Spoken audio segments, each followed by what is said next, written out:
Hiya, good morning. Can you please state your names and your job, please? Sure. So I'm Sarah Phillips and I'm Head of Commercial. And I'm Simon Ames, and I'm the Managing Director of Dragon. Can you please briefly describe your jobs and what are the best and the worst bits about it? Okay, yeah, I'll have a go. So a big part of my job is leading the organisation. And then the other part of my job is, as a functional element, leading the commercial team. So looking after the shipping contracts and procurement, legal and regulatory matters. Oh, well. Very good. And I am responsible for the business, and I manage a leadership team that runs the business. And most of my day-to-day business is working amongst the LT with regards to the management of this site, and also looking forward in terms of overall strategy and ambition. What skills are important in your job, and do you use any of the STEM skills? So a really important part of my job is communication and collaboration. So having a really big remit means I need to talk to a lot of different people about a lot of different topics a lot of the time. And so being able to communicate really well and collaborate with people is super important.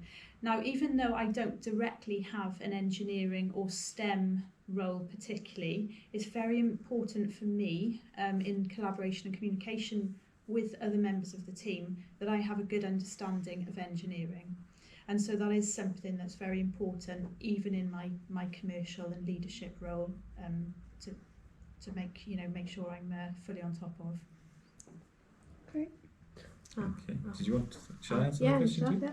So my background is engineering. I started as a mechanical engineer, then went into oil and gas as a petroleum engineer, and now as a managing director, I use those technical skills because we are a technical site.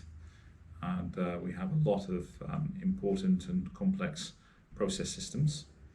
We have a very strong team at Dragon that are responsible for managing those process systems. So my technical knowledge is useful in those discussions, as we need to sometimes work with day-to-day problems, but also plan for the improvement of issues that we have at site in terms of any modifications or projects that we may need to run.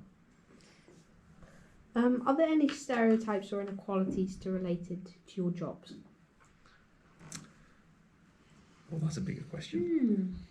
So personally, I haven't found any inequalities working in what's typically, been a more male environment. That's never been something that I've come across, any inequalities. So perhaps I've been lucky, or perhaps it is that that's just how industry is these days. Oh, brilliant. How would I be able to get a job like yours, and what qualification or experience do they need? You want to go? Yeah, sure. So I think if you want to, depends which route you want to go. So if you would like to be an engineer, there's a very set and dedicated route to become an engineer. If you would like to be on the business side, so a sort of a finance or commercial role, there probably is a slightly different route you need to take.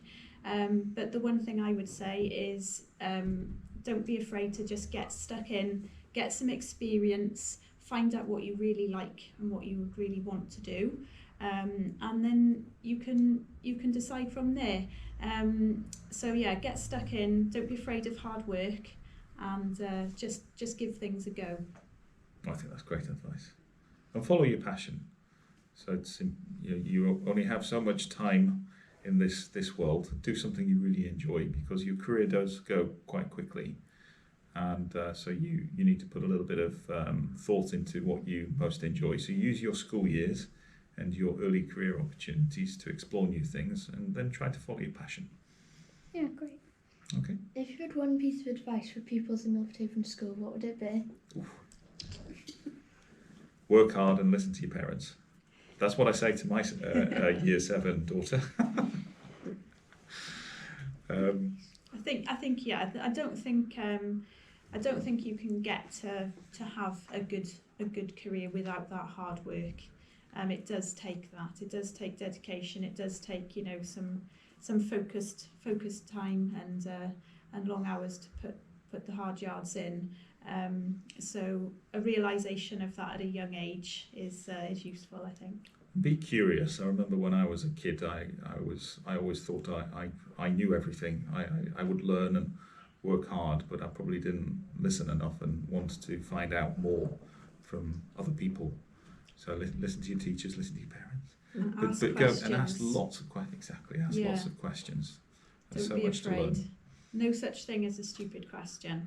That's really, really true. If you've got something in your mind and you're thinking it, ask, and don't sit there wondering. Just ask, and that's that Great. way you'll learn the best. Oh, Thank well, you. Thank you very much. All right.